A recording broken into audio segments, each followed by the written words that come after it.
Hello friends, हम लोग Indian evidence act कर रहे थे जिसमें आज हम लोग चैप्टर 2 स्टार्ट करेंगे जो कि है रेलेवेंसी ऑफ फैक्ट। इसमें हम कौन से फैक्ट रेलेवेंट हैं, किन पे हम एविडेंस दे सकते हैं, किन चीज़ों को रेलेवेंट माना गया है, वो हम देखेंगे इस चैप्टर के अंदर। इसमें हमारा सबसे पहला जो सेक्शन आता है वो है सेक्शन 5, जिसकी हेडिंग है एविडेंस में be given of fact in issue and relevant fact.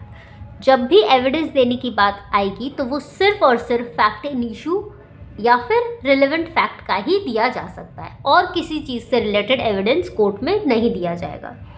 तो सेक्शन 5 है, वो आगे कहता है evidence may be given in any suit और प्रोसीडिंग ऑफ द एग्जिस्टिंग और non existing of every fact in issue and of such other fact as are hereafter declared to be relevant and of no others। तो जो हमारा section 5 है वो क्या कह रहा है कि एविडेंस में बी गिवन, एविडेंस जो है वो दिया जा सकता है कब, सूट और प्रोसीडिंग में। जब भी कोई सूट मतलब कोई सिविल मैटर या प्रोसीडिंग कोई क्रिमिनल मैटर होगा तो उसमें एविडेंस दिया जा सकता है। अब एविडेंस किससे रिलेटेड दिया जाएगा, तो एग्जिस्टेंस या नॉन एग्जिस्टेंस, किसी भी ऐसी चीज़ का एग्जिस्टेंस या नॉन एग्जिस्टेंस प्रूव करेगा जो फैक्ट इन इशू का, उससे रिलेटेड एविडेंस दिया जा सकता है। या फिर कोई रिलेवेंट फैक्ट के एग्जिस्टेंस या नॉन एग्जिस्टेंस को जो चीज़ प्रूव करे उससे रिलेटेड एविडेंस दिया जा सकता है। एंड ऑफ नो अदर्स, और किसी चीज़ से रिलेटेड एविडेंस नहीं दिया जाएगा।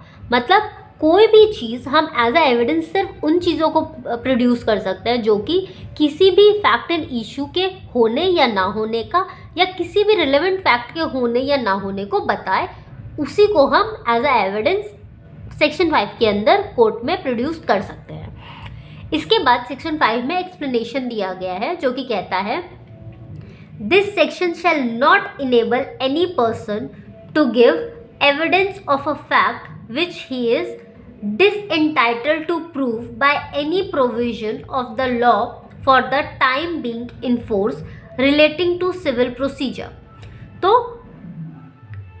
shall not enable, किसी को भी किसी भी पर्सन को इनेबल नहीं किया गया है। अगर किसी को डिसएंटाइटल किया गया है उसका एविडेंस देने के लिए तो सिविल प्रोसीजर्स में तो वो उसे फोर्स नहीं किया जाएगा। टाइमिंग के लिए अगर उसे इन्फोर्स किया गया है तो वो नहीं दे सकता है। उसके बाद हमारा इसके अंदर इलस्ट्रेशन है जो कि बोलता है, हमारे पास 2 इलस्ट्रेशन है। जो इलस्ट्रेशन ए है वो बोलता है A is try for the murder of B by beating him with a club with the intention of causing his death। अब जब ए का ट्रायल होगा, at A's trial the following facts are in issue. तो भाई ए ने B को का murder किया, एक क्लब को उसे मारा क्लब से और उससे वो मर गया और उसका इंटेंशन था कि वो उसको मारे। अब जब ए का ट्रायल हो रहा है तो फैक्ट इन इशू क्या क्या होगा, A beating B with the club, A causing B's death by such beating, as intention to cause B death. मतलब कि ए ने मारा बी को क्लब से, उस बीटिंग से उसकी डेथ हुई और ए का इंटेंशन था बी को मारना। तो ये 3 फैक्ट इन इशू है और इन्हीं तीनों से related facts as a evidence, इन्हीं तीनों चीज़ों को प्रूव करते हुए चीज़ें एज अ मतलब एविडेंस हम कोर्ट में प्रोड्यूस कर सकते हैं सेक्शन 5 के अंदर। इसके बाद आता है हमारा जो इलस्ट्रेशन बी है वो बोलता है A suitor does not bring with him and have in readiness for production at the first hearing of the case a bond on which he relies.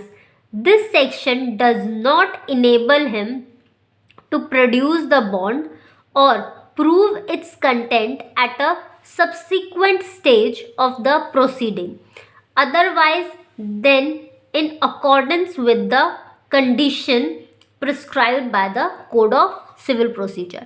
अब बी कहता है कि एक सूटर है जिसने एक सूट फाइल किया है कोर्ट में और जो उसका फर्स्ट हियरिंग था उस दिन वो जो बॉन्ड था, जो मेन केस जिस पे बेस्ड था, जिस बॉन्ड पे जिससे रिलेटेड उसने सूट फाइल किया था, वो बॉन्ड वो नहीं लाता है। और वो उस बॉन्ड का कंटेंट प्रूफ करने के लिए भी उसके पास उस टाइम फर्स्ट हेयरिंग पे कुछ भी नहीं था, तो उसे इनेबल कर दिया जाएगा उसे प्रूफ करने के लिए, unless until civil procedure code के अंदर, code of civil procedure code के अंदर जो भी कंडीशंस दिए गए हैं उससे रिलेटेड कुछ अगर हो सके तभी वो उसे प्रूफ कर पाएगा लेटर स्टेज पे।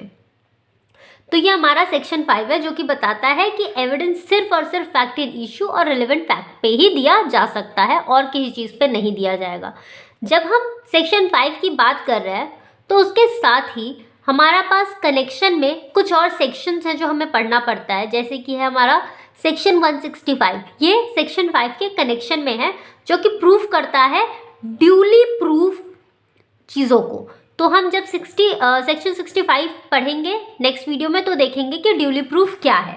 उसके बाद हम और जो कनेक्शन में सेक्शंस है वो है सेक्शन 121 से लेकर के सेक्शन 131 तक, जो कि बात करता है प्रिविलेज्ड कम्युनिकेशन पे, जो कि हम आगे देखेंगे। उसके बाद कन्फेशन सेक्शन 25, वो भी सेक्शन 5 से रिलेटेड है। उसके बाद हमारा जो आगे के सेक्शंस हैं जैसे कि सेक्शन 148, 149 और सेक्शन 56, 57, 58, ये सारे सेक्शन जो है वो सेक्शन 5 से किसी न किसी तरीके से कनेक्टेड है, जिसे वन बाय वन हम देखेंगे। अगर आपको ये वीडियो इन्फॉर्मेटिव लगा हो तो please like, share, subscribe. Thank you.